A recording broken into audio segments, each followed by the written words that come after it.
বৃহস্পতিবার কবরবাসীকে মুক্ত করে দেওয়া হয়, তারা স্বজনদের কাছ থেকে দোয়া আনার জন্য যান, এ বিষয়ে জানতে চাই। বিয়ের জন্য কাবিননামা ইসলামী দৃষ্টিতে কতটুকু জরুরি? স্বামীর পকেট থেকে না বলে টাকা নিলে কি ওইটা চুরি করা হবে? ওই টাকা দান করলে কি গুনাহ হবে? গর্ভাবস্থায় চেয়ারে বসে নামাজ পড়া জায়েজ আছে কিনা? সন্তানের সুন্নতে খাতনা মেহমানদের দাওয়াত দেওয়া যাবে কিনা? প্যান্ট শার্ট নাকি খ্রিস্টানদের পোশাক? কেউ কেউ বলে এ পোশাকে নামাজ হয় না। আমরা কিভাবে বুঝবো আমাদের তওবা আল্লাহ তাআলা কবুল করেছেন? শুক্রবার সূরা কাহফ পড়লে আল্লাহ তাআলা দাজ্জালের হাত থেকে রক্ষা করবে, এটা কি হাদিস অনুযায়ী সঠিক? মেয়েরা মাথায় কাপড় ছাড়া ওযু করলে কি ওযু হবে? আমার ওয়াইফ রোজা নামাজ করে না, আমি বাধ্য হয়ে করাতে পারছি না, এখন আমার করণীয় কি? সন্তান জন্মের পরে কি আকিকা দেওয়া বাধ্যতামূলক? রমজানে অনেকে মসজিদে ফজরের আজানের পর অন্ধকার থাকা অবস্থায় দ্রুত নামাজ আদায় করে, এটা সঠিক হবে কিনা? চলে যাই আপনাদের প্রশ্নের উত্তর দেওয়ার পর্বে।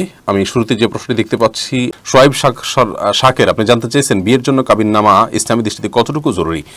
ভাই সোয়াইব, কাবিননামার সাথে ইসলামী শরীয়তে বিয়ের বিশুদ্ধতার কোনো সম্পর্ক নেই। বিয়ে বিশুদ্ধ হওয়ার জন্য যেটি লাগবে তা হলো দুজন পুরুষ সাক্ষীর সামনে এক পক্ষ প্রস্তাব করবেন, অপর পক্ষ গ্রহণ করবেন, এবং অনেক ওলামা ইকরাম মেয়ে পক্ষের অভিভাবকের সম্মতিকে আবশ্যক করেছেন, এবং এ সম্পর্কে নবী সাল্লাল্লাহু আলাইহি ওয়াসাল্লামের অনেকগুলো হাদিস রয়েছে। অর্থাৎ এক কথায় উভয় পক্ষের সম্মতি এবং পাত্রপাত্রীর সম্মতি, দুজন সাক্ষীর সামনে তাদের সম্মতি এবং কবুল বলা এবং মহারণা ধার্য করা, বাস এগুলো বিয়ের জন্য আবশ্যক বিষয়। এর পাশাপাশি আপনার কাবিননামা থাকা ভালো, দেশের প্রচলিত আইন অনুযায়ী আপনার লিখিত হওয়া ভালো। লিখিত হলে যে কোনো জিনিস স্টাবলিশড হয়ে যায়, প্রমাণিত হয়ে যায়, কিন্তু বিয়ে বিশুদ্ধতার সাথে লিখিত হওয়ার কোনো সম্পর্ক নেই। ধরুন আপনি লেনদেন করবেন, আপনি আমাকে 10,000 টাকা ধার দিয়েছেন বা আমি আপনাকে 10,000 টাকা ধার দিয়েছি, ধার দিয়েছেন, এটি আপনার প্রাপ্য হয়ে গেছে, আমি ধার দিয়েছি, আমার প্রাপ্য হয়ে গেছে, লেনদেন হয়ে গেছে, কিন্তু এটাকে লিখে রাখা উচিত। বিশেষ করে লেনদেন হলে, লোন আদান প্রদান হলে, সেক্ষেত্রে আল্লাহ বলেছেন ফাকতুবু, তোমরা এটাকে লিখে রাখো, অতএব লিখে রাখা ভালো।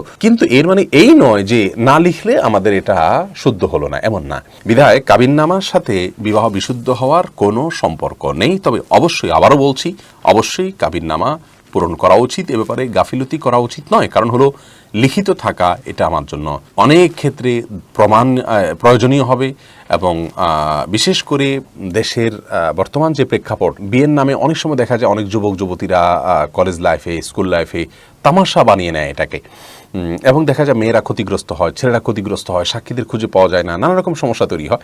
তো কাবিননামাটা একটা এভিডেন্স থাকে, বিধায় সেটা রাখা উচিত, এটি ভিন্ন বিষয়। কিন্তু আবারও বলছি, এর সাথে বিবাহ বিশুদ্ধ হওয়ার কোনো সম্পর্ক নেই। সুমাইয়া শিমু, আপনি জানতে চেয়েছেন স্বামীর পকেট থেকে না বলে টাকা নিলে কি ওইটা চুরি করা হবে? ওই টাকা দান করলে কি গুনাহ হবে?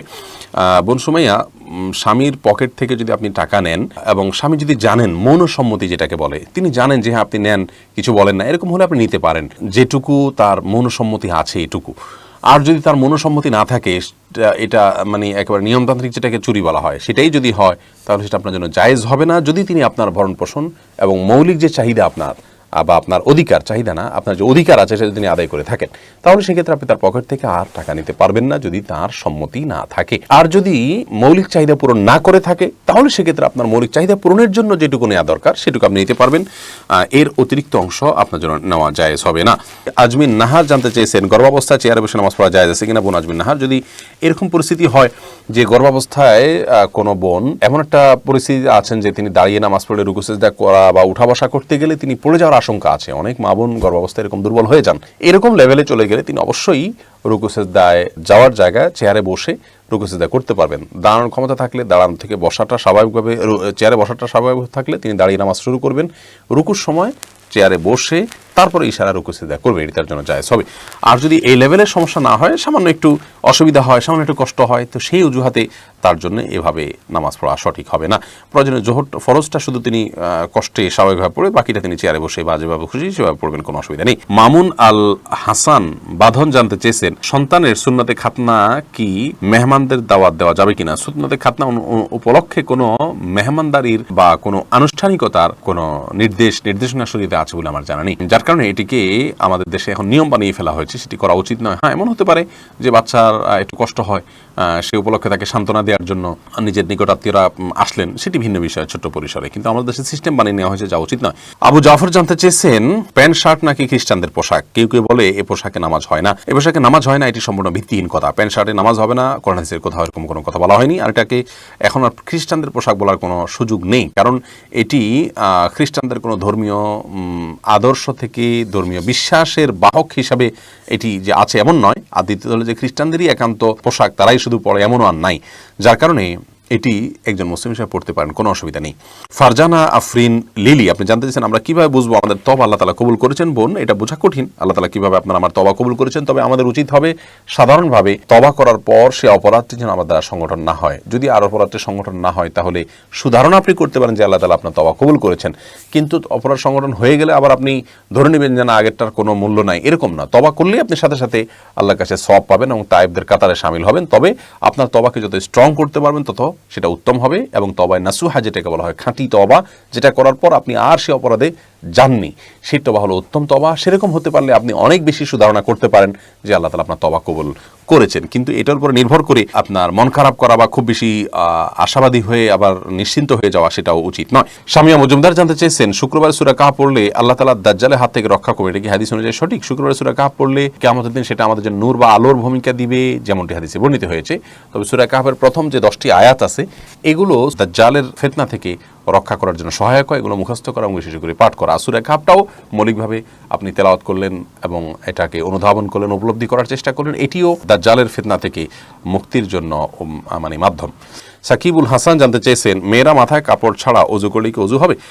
মাথায় যদি কাপড় ছাড়া অজু করেন আপনি তাহলে সেক্ষেত্রে আপনার অজু হয়ে যাবে, অজুর জন্য মাথায় কাপড় কোনো জরুরি না। আপনি বেলাল খান জানতে চেয়েছেন আমার ওয়াইফ রোজা নামাজ করে না, আমি বাধ্য হয়ে করাতে পারছি না, এখন আমার করণীয় কি? আপনি আপনার সাধ্যের শেষটুকু চেষ্টা করবেন, প্রয়োজনে আলটিমেটাম দিবেন, আপনি অভিমানে যাবেন, অভিমান দিয়ে আপনি তাকে সালাতের দিকে আনবেন। এরপরেও যদি কোনোভাবে সে আপনার সাথে চালাকি করে, ছলছাতুরি করে, তাহলে সেক্ষেত্রে তার দায়িত্ব আপনার নাই। বৃহস্পতিবার কবরবাসীকে মুক্ত করে দেওয়া হয়, তারা স্বজনদের কাছ থেকে দোয়া আনার জন্য যান, এ বিষয়ে জানতে চাই। সম্পূর্ণ কুসংস্কারাচ্ছন্ন কথা এবং ভিত্তিহীন কথা। কোরআন হাদিসের কোথাও এরকম কোনো কথা বলা হয়নি। আপনার এই বিষয়টি আমাদেরকে সাবধান থাকতে হবে এবং দায়িত্বশীল থাকতে হবে যে এ ধরনের কুসংস্কার যেন আমরা বিশ্বাস না করি। সন্তান জন্মের পরে কি আকিকা দেওয়া বাধ্যতামূলক? বয়স্ক কারো আকিকা না দেওয়া থাকলে করণীয় কি? সন্তান জন্মের পর আকিকা দেওয়া সুন্নাহ। অনেক উলামা ইকরাম ওয়াজিব বলেছেন, এটা 7ম দিনে, 14তম দিনে বা 21তম দিনে দিতে হয়। যদি কারোর শিশুকালে আকিকা দেয়া না হয় তাহলে বয়স্ক হওয়ার পর আকিকা দেয়া যেতে পারে। বেশিরভাগ সালাফগণ এটিকে জায়েজ বলেছেন। এমনি শরীফুদ্দিন জানতে চেয়েছেন রমজানে অনেকে মসজিদে ফজরের আজানের পর অন্ধকার থাকা অবস্থায় দ্রুত নামাজ আদায় করে, এটা সঠিক হবে কিনা? কোনো অসুবিধা নেই, হয়ে যাবে। বরং আউয়াল ওয়াক্তে নামাজ পড়া উত্তম, যদিও ফজরের ওয়াক্ত আউয়াল ওয়াক্তে পড়া উচিত নাকি একটু আলো করে পড়া উচিত বা অন্ধকারে শুরু করা উচিত, এতে কোনো মতপার্থক্য কারণ নাই। ইমাম আবু রহমতুল্লাহর মতে অন্ধকারে শুরু করার পরে আলো হওয়া পর্যন্ত দীর্ঘ করা, অর্থাৎ এমন সময় শুরু করা যে শেষ করতে করতে হালকা আলো হয়ে যায়, এটাকে তিনি উত্তম বলেছেন আসফরি বিল ফজরি, এরকম একটি বর্ণার ভিত্তিতে। যদি অন্যান্য উলামাদের মতে আউয়াল ওয়াক্তে নামাজ পড়া উচিত। অতএব রমজানে যে অন্ধকার থাকতে থাকতে নামাজ পড়া হয় সেটা ঠিক আছে, কোনো অসুবিধা নেই।